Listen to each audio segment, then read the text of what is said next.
Good morning, everybody. Thursday, July the 9th. It's the Made in Paradise podcast. Today, we're talking about music and music's effect on us. And music has been something that has been a pivotal part of my life. And I grew up with at least three immediate family members who are playing piano. I took piano lessons for 3 years, although I never played very well. And I sang in a performance choir for almost 5 years. I taught children's youth choir in the church. And as Anthony and Darren both painfully know, I love to sing. Doesn't matter if it's in the morning, at noon, at night. Singing makes me feel better. But before we talk about that, I want to talk about something related to that. And that is, I want to talk about genetic memory. And these are 5 examples that I put up on the screen of creatures on our planet that have some extraordinary things that they do based upon their genetic memory. For example, the monarch butterflies that fly thousands of miles to a winter home they've never seen before.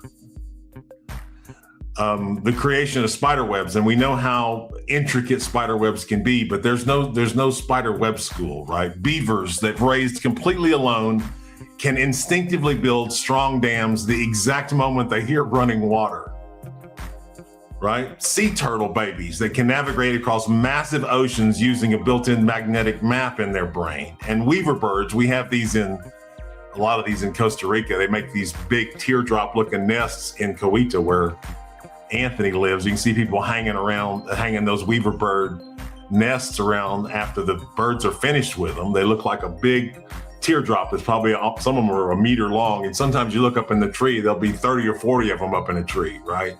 And those birds, again, no one taught those birds to do that. This is absolute genetic memory coming out of their DNA. And I think that that's extremely amazing. Now, with all of these superpowers, and this is just a small example, right, of all these superpowers that these creatures have, as humans, we don't put any credence in the fact that we might have things built into us the same way as these creatures do.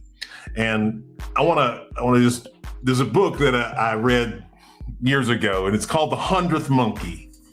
And so in 1950, these Japanese scientists are studying these monkeys on an island. And as part of their experiments, they were giving the monkeys sweet potatoes. They dropped these sweet potatoes on the beach. And the monkeys at first wouldn't eat any of the sweet potatoes because they had sand on them.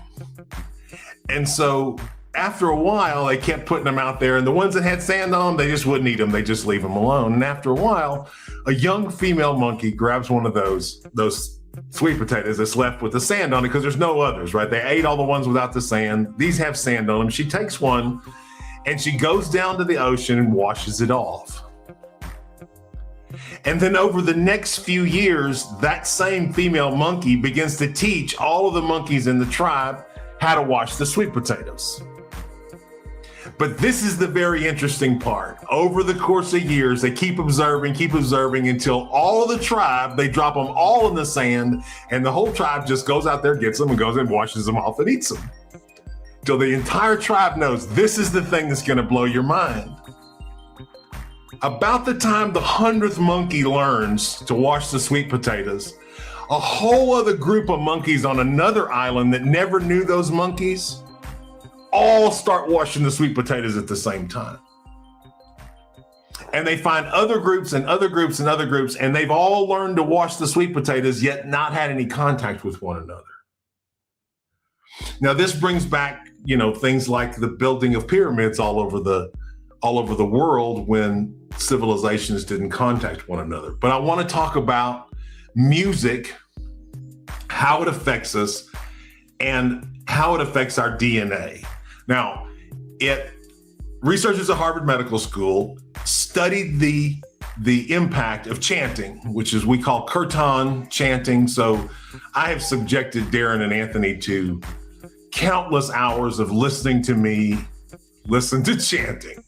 And I, on a typical day, will listen to about 6 hours of chanting, either by Hindu folks or by Sikhs, But the chants that they're chanting are chants that are tens of thousands of years old.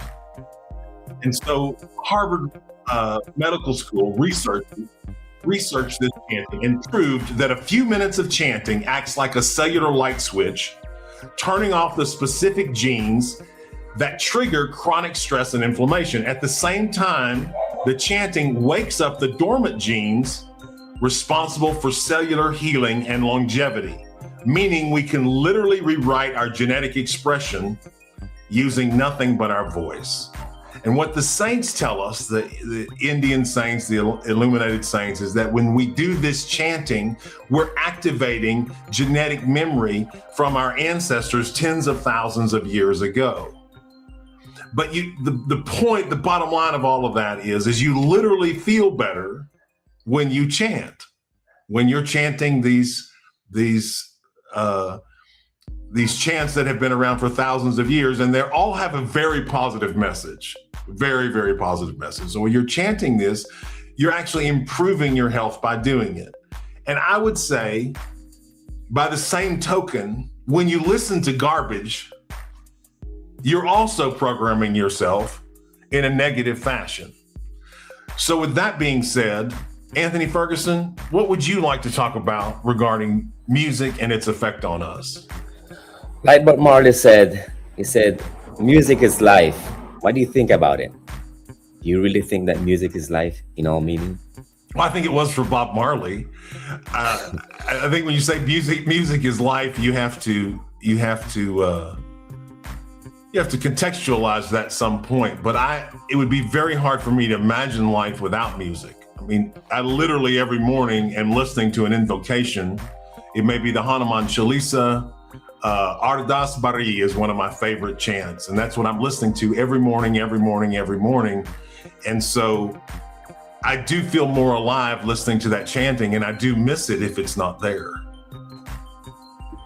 So can music change our mood immediately? Absolutely. And y'all have seen me do this 1,000 times. We sitting in the car, we're going someplace, we talk about something difficult, and all of a sudden I'll throw on the Eagles and start singing Take It Easy. Right? Right. So right, I'm running down the road trying to loosen my load. I got 7 women on my mind. Yeah, it's a great song, right? I've listened to it my entire life. And sure, it change your mood instantly. Right. So explain us why those music trigger powerful memories. Oh, I think so. If you play Separate Ways by Journey, anytime I hear that song, Separate Ways by Journey, it takes me back to my parents' garage where I had a pool table and one of those huge console stereos, you know, the ones that were like, they're enormous. They were like 2 meters long, and they had like a record player inside and a 8-track player inside. I had one of those my parents had gotten rid of, and I made like a clubhouse in my parents' garage. But anytime I hear Separate Ways, I'll go back right there. If I hear Eye in the Sky by the Alan Parsons Project, that song I heard in the first 48 hours that I met Adriana, my wife, and we both identified to that song. With my first wife, she loved Boz Scaggs, was an artist. And in the very first week that we met, I put on Boz Scaggs, and she heard that, and she was incredibly impressed that I even knew who he was. So yes, I think that music is incredibly nostalgic and takes us back, which comes back to my point of when I'm chanting, how far is it taking me back? Is it taking me back 1,000 years, 2,000 years, 5,000 years? To remember that I've always served God, that my ancestors have served God, that I was a spiritual person, and I have a spiritual lineage. Right. So can music heal emotional pain? Absolutely, and I just talked to you about that a minute ago with what Harvard has studied. Right, it says if it'll heal physical pain, it'll definitely heal emotional pain. But we got to make sure about the music, right? Because people can confuse this immediately, like you said before. You got to make sure that you listen to the correct music, right? Otherwise, well, let's take Kurt Cobain, extremely talented lead singer of Nirvana, who ends up killing himself, right? Some people say it was Courtney Love's fault or whatever, but there's no doubt that his musical talent was beyond exceptional, but it was depressing as hell at some points. So definitely your favorite music define your personality, right? Can you say that? I don't know if I would say define your personality. I would say it has a lot to do with it. I mean, you're not going to find me listening to any filthy rap songs that degrade women. You're just not going to find me listening to that. And if someone is listening to that, then I'm instantly going to be very suspicious of them. If you're programming yourself with filth, because I love rap music, like Gold Digger, right? Is what comes to mind. What a great song. What a great song. But we're not, there's some other music there that's very, very degrading, right? And that kind of music, the people who love that music, I'm not saying the music's bad, because I thought about Eminem and Shake That, right? Again, very degrading to women, but a very good song. But I'm not going to listen to that. I'm not going to listen to that all the time. It's a very creative song too. The voices in it, the rhythms, all of that. But I'm not going to listen to that all the time. The same reason I'm not going to watch trash on television. It's garbage in, garbage out with the mind. There's nothing else to say about it. While I complain about kids in the telephones, adults in the telephones, employees in the telephones, you just sit here for 4 or 5 hours and put garbage into your mind, and then you turn around and say, okay, now I want to be ethical and moral. Give me a fucking break. It's not happening. Yeah, I have a buddy he told me, he's like, man, I'm listening to gangster rap on my way to a gluten-free bakery. I just thought it was the funniest thing ever. But Anthony got a song stuck in his head for 3 or 4 years, right? I can see clearly now the rain is gone. And he couldn't get out of his head. He just kept singing and kept singing and kept singing and kept singing it.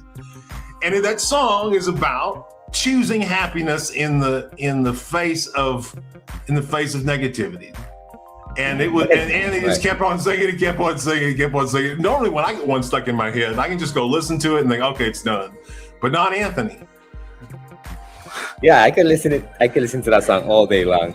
So those tuning music to 440 hertz affect our mind and emotions differently from tuning into 430 hertz.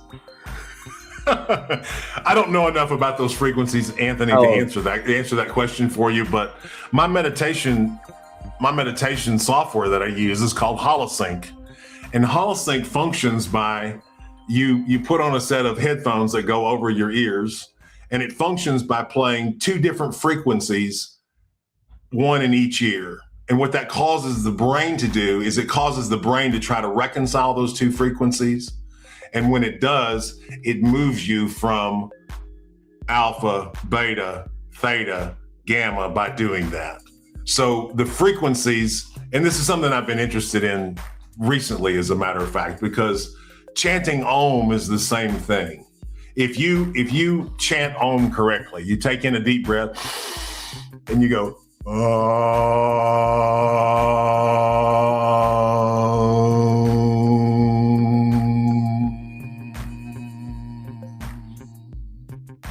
you will feel better.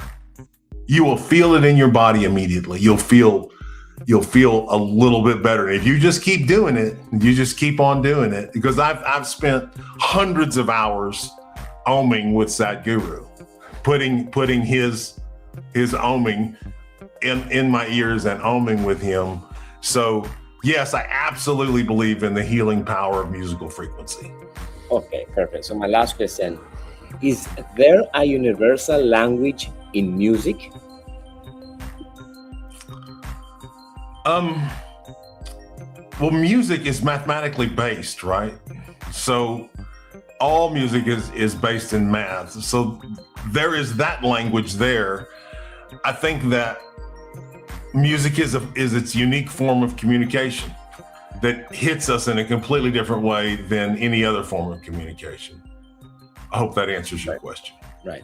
Well, Darren Fingleton, what do you want to talk about when it comes to music? I was just going to say, because down here, like, who was it? Was it Elton John that came down here and played in Costa Rica? And I remember I just seen videos because I didn't go to the concert, but I just saw videos and everybody, Ticos that don't know how to speak English one bit. Elton John was up on stage and he was singing, and you could just hear everybody singing perfect English. It was raining in the National and Saprissa Stadium, and I was sitting maybe about 20 rows back from the stage, right in the center. And he played Rocket Man for 8 minutes. And all of those Ticos, the whole stadium full of Ticos, I did not see not a handful of gringos there at that concert. And he sang, and I have goosebumps now from remembering it. 8 minutes, me and them Ticos singing Rocket Man with Elton John. Amazing. Absolutely amazing. So so in that there's a universal language, right? Where we've identified with that song. And a lot of times with Adri, she'll learn a song in English and she has no idea what they're saying. And then later I'll find her reading the lyrics and trying to figure out what it really means. I mean, I've done that with Spanish music, and because when you're trying to learn Spanish, they say, finding good songs and learning how to sing them and then reading the lyrics and figuring out what do those mean. A lot of that times when you do that, it doesn't make any sense to you. And that's what's really weird about speaking another language and then trying to learn what they're saying in the song, because it doesn't add up when you're trying to read the lyrics. There's a song called, what's it called? Danza Kururu or something like that. But it's you slaughtered that name. Right. I'm sorry, I'm gringo. But it's like shake your head, do a turn.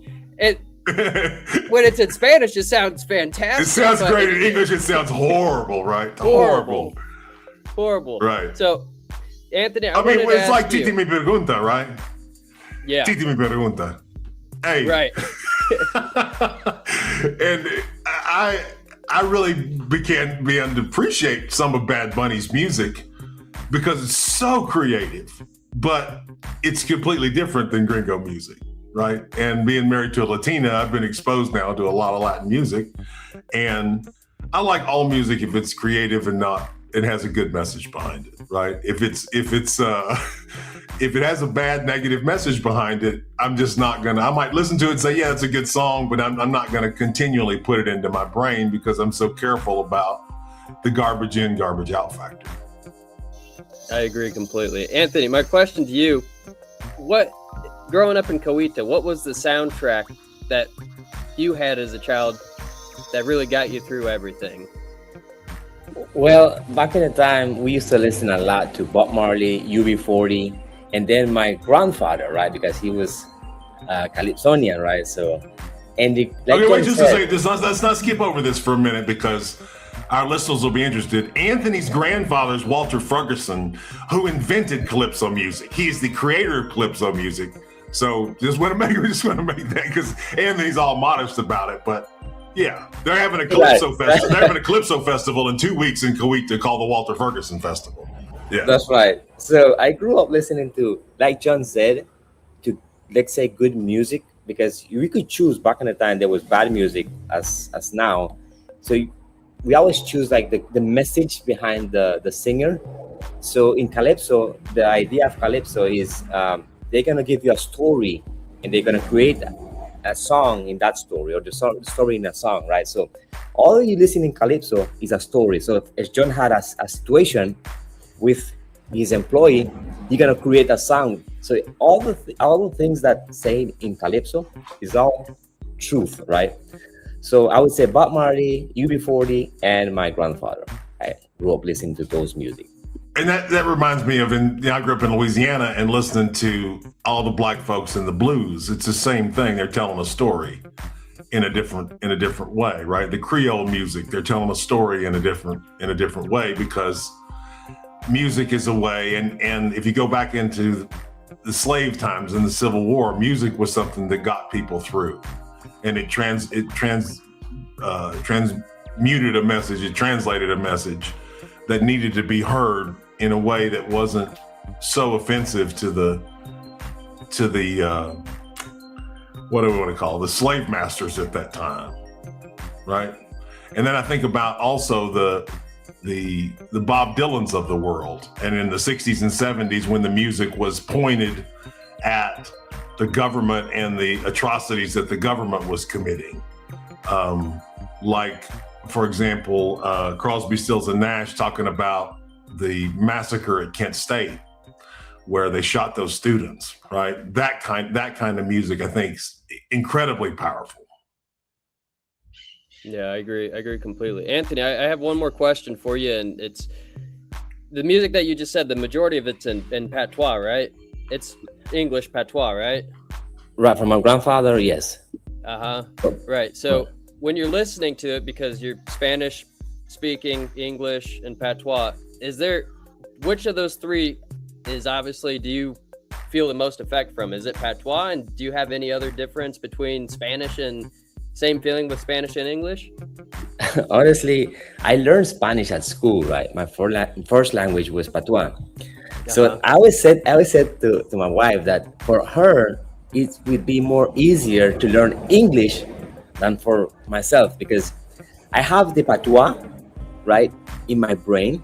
So whenever I'm gonna learn a new word in English, it's always the patois coming first, right? So I have this barrier that he always trying to like keep me away from learning the correct way to mention words or to say words. So when I listen to my grandfather music, by the way, I listened to it last night, I have, like John said, it's take me back, I don't know, for some reason, to my memories, and I feel like I'm in my spot, right? I'm in my I don't know, nest, right? So I would say definitely listen to music in patois, which is, of course, Bob Marley or UB40, they sing in English. Well, UB40, I think, is from England, if I'm not wrong. So that's a good English as Bob Marley's, which is obviously not from America, not from North America. But I would say when I listen to my grandfather music, I feel more unique, right? And so, as far as UB40, didn't they do the song "Red Red Wine"? That's right. That's my song. Okay. Did you like that song? Yes. Okay, Even so though if I hear that song will take me back to the Texas Renaissance Festival, when me and a bunch of my teenage buddies were paid by the Texas Renaissance Festival to go out there in costume and be characters.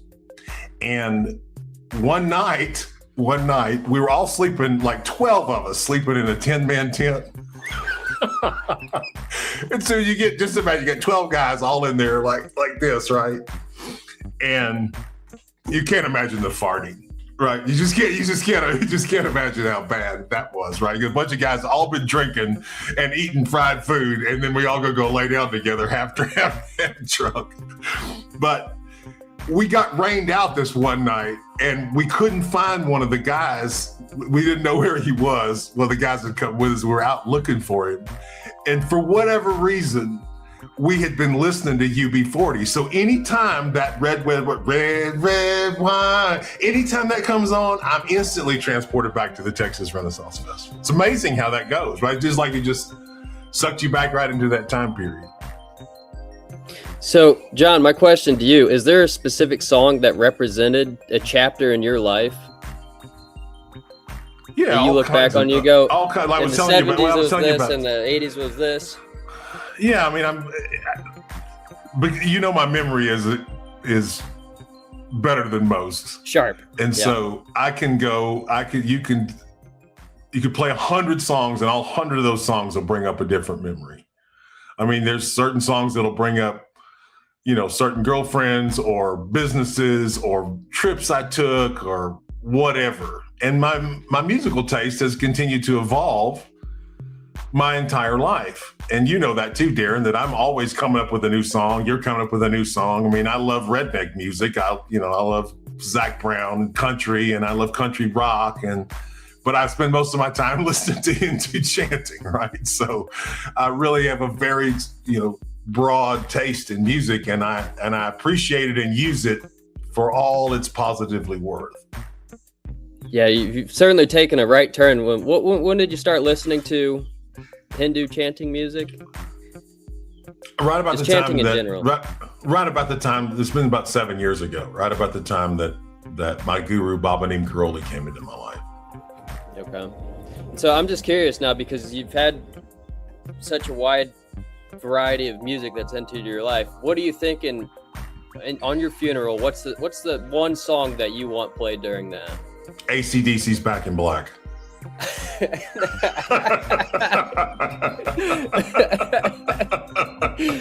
I gotta listen to that song and see what it says. You got the gist of it just from the title. To be honest, Darren, I really haven't thought about music at my funeral. I really don't give a shit. When this body is dead, do whatever you'd like with it. I won't be here. I won't care. I will be gone.